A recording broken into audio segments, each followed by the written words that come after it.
back to Indigenous Food Friday. I hope you're having a wonderful day. The sun is out and I am loving it. So today we are going to make wild rice with wild mushrooms. So this is all you're gonna need. You're gonna need some wild rice. When I'm not able to get it from my res, I get this from Native Harvest. And it's just nativeharvest.com. It's an actual indigenous company that harvests with honorable harvest and all of that.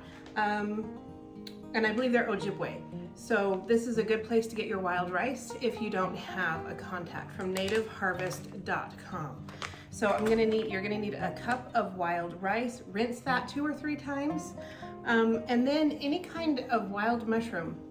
It can be anything. It doesn't have to be what I have. And I have oyster mushrooms. I was really lucky and I found some hen of the woods. This is your hen of the woods. Beautiful.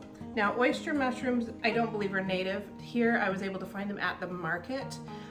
They're very delicate, so you have to use them as soon as you get them. And then I just have some Bella button mushrooms. So whatever you have, whatever you can find or forage safely, or whatever you can get at the market, whatever works. And then I have some roasted corn that I put in there for extra flavor. I am using a corn stalk, which you make just like you would vegetable stock, but I use the corn cobs. So if you notice from my last episodes, I saved those corn cobs and it's for the corn stalk. Just add some clean water. I put in branches of cedar for flavor, as well as it helps you to digest the corn, and some salt and pepper. That's it. Let it simmer on the stove for an hour or so and you've got some corn stalk. You can bottle it and keep it, or just put it in the fridge, or just make it fresh as you go. So your mushrooms, wild rice, roasted corn, corn stalk, and I think we're ready to go. Okay, so in a medium saucepan, I'm going to add 3.5 cups of that corn stalk that I talked about just a minute ago. If you don't have corn stalk, that's fine. You can use vegetable stock.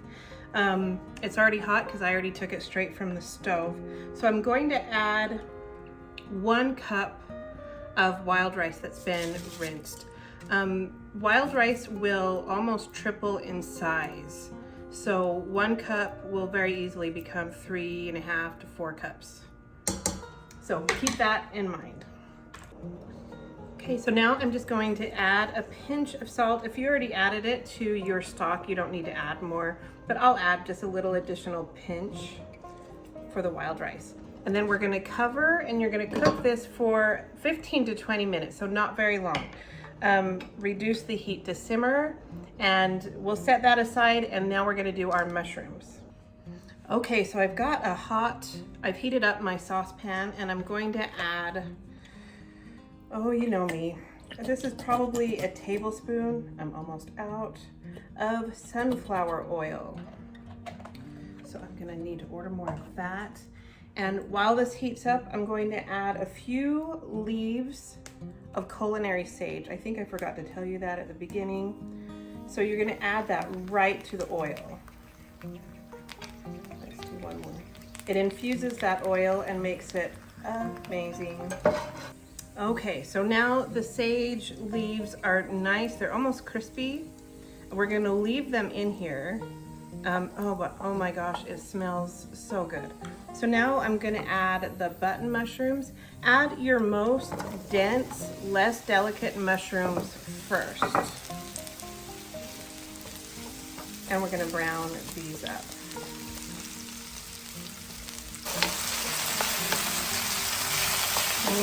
So we're getting those all coated with the oil and get them nice and brown.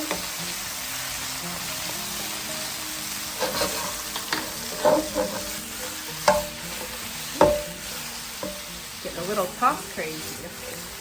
There we go. Now you guys, I'm really sorry. I'm going to make sure that the ingredients are posted off to the side, but I forgot that you're going to need at least 1 large shallot, or 1 to 2 wild onions, Whatever, it's been one of those days. So this is one large shallot. At this point you would add that. If you don't like shallots or onions, don't worry about it. You can add garlic if you'd like to instead. This is just cooking. There's no, like, do what you want, add what you want. We're gonna mix that in. Get my flipping down, there we go. Okay, and let those all brown up. We're gonna add our, the oyster mushrooms the last, as well as the hen of the woods, because they're more delicate, they're not as dense. So we just wanna put those in towards the end of browning all of this up. So next I'm gonna put so hen of the woods is a little bit more dense, especially the root of it. It's nice and thick. You could almost slice it up into and put on a steak. So that's gonna go next, but your oyster mushrooms are very delicate. Those will go in very last.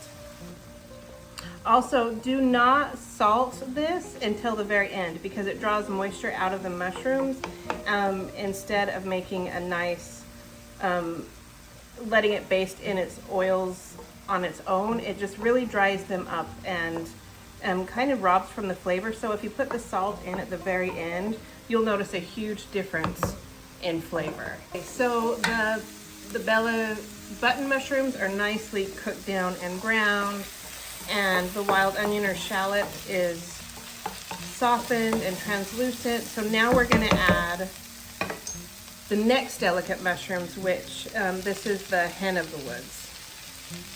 And we still have it on medium to high heat. So very carefully just fold them in, get them coated with the oil.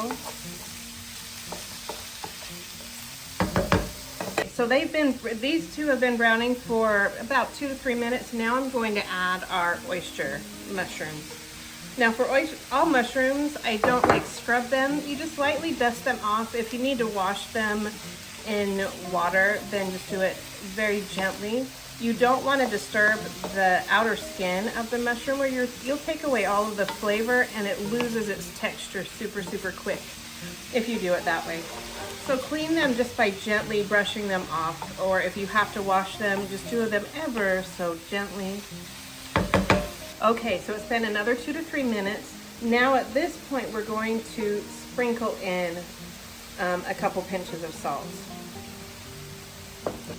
and some pepper. Okay, so now we are gonna add our roasted corn that we've cut off of the cob. And for this, it was just 3 regular sized corn on the cob.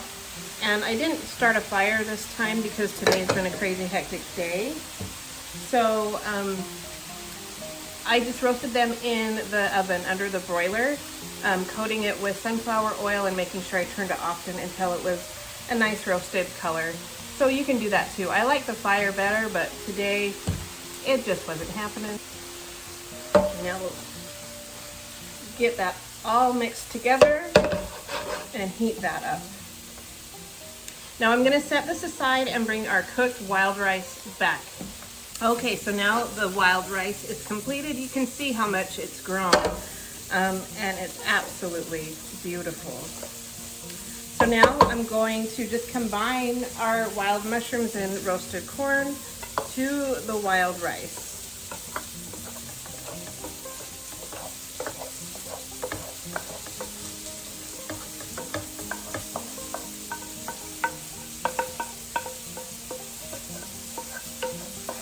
Gotta make sure we get all the goodness.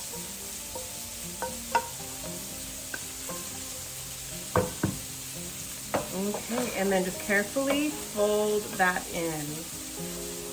Oh my gosh, it smells so good.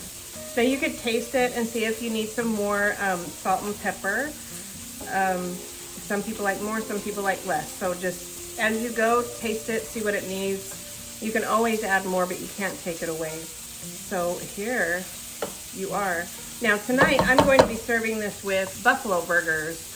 So it goes well with protein dishes like buffalo elk, but it really goes well with anything. If you've got duck or poultry or fish, it goes well with everything.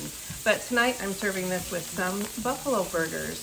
I hope you all give this a try. Let me know what you think and drop it in the comments. Enjoy!